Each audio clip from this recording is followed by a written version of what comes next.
முதுநிலை மருத்துவ படிப்புகளுக்கான நீட் தேர்வு நாடு முழுவதும் இன்று நடைபெறுகிறது. 2 லட்சத்திற்கும் மேற்பட்ட மருத்துவர்கள் தேர்வில் பங்கேற்க உள்ளனர். முன்னதாக முதுநிலை நீட் தேர்வு ஜூன் 23ஆம் தேதி நாடு முழுவதும் 259 நகரங்களில் நடைபெறும் என்று அறிவிக்கப்பட்டது. இதற்காக தமிழகத்தில் MBBS முடித்த சுமார் 25,000 மருத்துவர்கள் உட்பட நாடு முழுவதும் 2 லட்சத்திற்கும் மேற்பட்டோர் விண்ணப்பித்திருந்தனர். இந்நிலையில் இளநிலை நீட் தேர்வு முறைகேடு விவகாரம் விஸ்வரூபம் எடுத்ததால் முதுநிலை நீட் தேர்வு ஒத்திவைக்கப்படுவதாக அறிவிக்கப்பட்டது. இதையடுத்து ஒத்திவைக்கப்பட்ட முதுநிலை நீட் தேர்வு காலை, மதியம் என 2 வேளையும் நடைபெற உள்ளது. காலை தேர்வு 9 மணிக்கு தொடங்கி 12:30 மணி வரையிலும், பிற்பகல் 3:30 மணிக்கு தொடங்கி இரவு 7 மணி வரையும் நடைபெறும் என்று அறிவிக்கப்பட்டுள்ளது.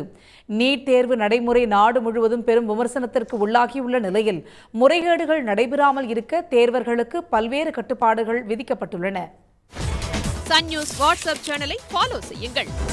QR கோடை ஸ்கேன் செய்து சன் நியூஸோடு இணைந்திருங்கள்.